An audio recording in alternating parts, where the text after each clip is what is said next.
జగన్మోహన్ రెడ్డి గారేమో హిందూ మతాల్ని, అంటే ఆయన మతం వేరు కాబట్టి హిందూ మతాన్ని తగ్గించేయాలి, హిందూ మతాన్ని చంపేయాలి, వెంకటేశ్వర స్వామి మహత్యాన్ని తగ్గించేయాలి, వెంకటేశ్వర స్వామి భక్తుల సంఖ్య తగ్గించేయాలి అని చేశాడని మీరే చెప్తున్నారు. డెలిబ్రేట్గా చెప్తున్నారు మీరు.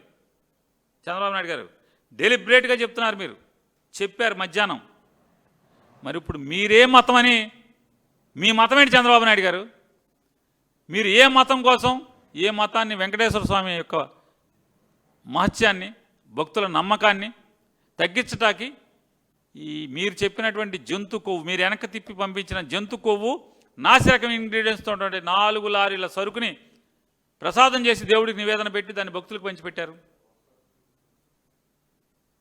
మీరేమవ్వాలి ఇప్పుడు చెప్పండి?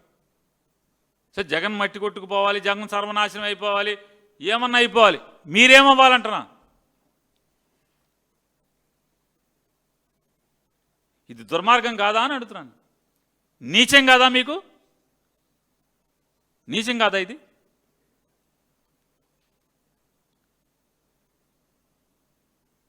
చెప్పండి. మరి ఇప్పుడు జగన్మోహన్ రెడ్డి గారి పేరు దాంట్లో లేదు కదా? జగన్మోహన్ రెడ్డి గారి పేరు ఉందా సిట్లో? సిట్ ఇచ్చిన ఫైనల్ ఛార్జ్ షీట్లో? ఎస్, మేము కూడా ఇన్నాక మీరు అన్నారు ఎవరో పాపం అస్మది విలేకరులతో, ఇంకా జడ్జి గారు ముద్ర అవ్వలేదు, 2 రోజులు ఆగండి, మీకు రిపోర్ట్ వచ్చేస్తుంది, మొత్తం ఇస్తా అన్నారు. మేము కూడా ఆ రిపోర్ట్ ప్రపంచం చూడాలనే కోరుకుంటున్నాం. మేము కూడా ఎవడు చెప్పాడా? ఎవడు చెప్పాడు? కొవ్వు లేదని ఎవడు చెప్పాడు? ఉందని ఎవడు చెప్పాడు? జంతువులు కొవ్వు ఉందని ఎవడు చెప్పాడు? చంద్రబాబు నాయుడు గారు. ఈ రోజుకి కూడా మీరు ఈ విషయం చిమ్ముతున్నారు. ఇంత దుర్మార్గంగా, నీచంగా మాట్లాడుతున్నారు చంద్రబాబు నాయుడు గారు. ఎవడు చెప్పాడంట? నారా చంద్రబాబు నాయుడు, లోకేష్ నాయుడు, పవన్ నాయుడు, అలాగే పురంధేశ్వర్ గారు తప్పితే ఎవడు చెప్పాడంటనా జంతువులు కొవ్వు ఉందని? ఒక్కటి చెప్పారు చెప్పండి మీరు. మీ నలుగురు తప్పితే ఎవడు చెప్పాడు? మీ నలుగురే కదా చెప్పింది.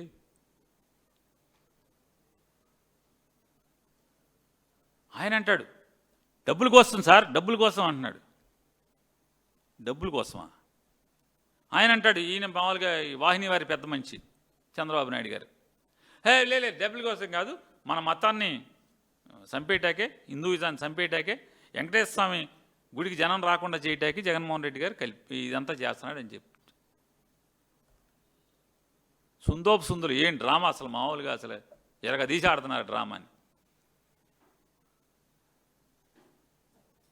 సార్ తప్పు సార్. ఈ వయసుకి మీరు 80 ఏళ్ల వయసులో ఏం మూటగట్టుకు వెళ్దామని సార్ ఇదంతా? ఈ రాజకీయం ఏం మూటగట్టుకు వెళ్దామని? మీరు హిందువే, నేను హిందువే. పవన్ కళ్యాణ్ రకరకాలు, ఒక సంవత్సరంలో క్రిస్టియన్ ఉంటాడు, ఒక సంవత్సరంలో ఏది మన పేరంటే ముస్లిం ఉంటాడు, ఒకప్పుడు ప్రస్తుతం హిందువుగా ఉన్నాడు. అంటే ఆయనకు ఒక పీరియడ్, లార్వా, ప్యూపా, లార్వా, ఇట్లా దశలు ఉంటాయి కదా. సీతాకోక చిలుక, గొంగళ పురుగిగా, అట్లా దశలు ఉంటాయి ఆయనకి. ఒక దశలో యేసుక్రీస్తు, ఒక దశలో అల్లా, ఒక దశలో ఇప్పుడు ప్రస్తుతం హిందూ, నెక్స్ట్ ఏముంటుందో తెలియదు. కాబట్టి వాళ్ళిద్దరు తీసేయండి. సిక్కు నవ్వబాకండి, సీరియస్. బాలకృష్ణ గారు కోపం వస్తుంది. సీరియస్గా ఉండి, సీరియస్ విషయాలు చెప్పేవాడు సీరియస్గా ఉండాలి. సిక్కు అట్లా ఆయన రకరకాలుగా ఒక్కొక్క దశలుగా ఉంటాడు. ఒక్కొక్క దశలో ఒక్కొక్క మతం. చంద్రబాబు గారు మీరు హిందూ, నేను హిందూనే కదా.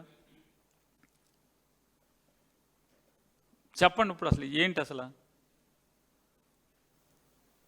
బూట్లు వేసుకుని దేవుడికి పూజ చేయటం అపచారమా, పవిత్రమా, అపవిత్రమా? బూట్లు వేసుకుని దేవుడి ఫోటో తీసుకుని పట్టుకుని తిరగటం పవిత్రమా, అపవిత్రమా, అపచారమా? చెప్పండి సార్ మీరు. బూట్లు వేసుకుని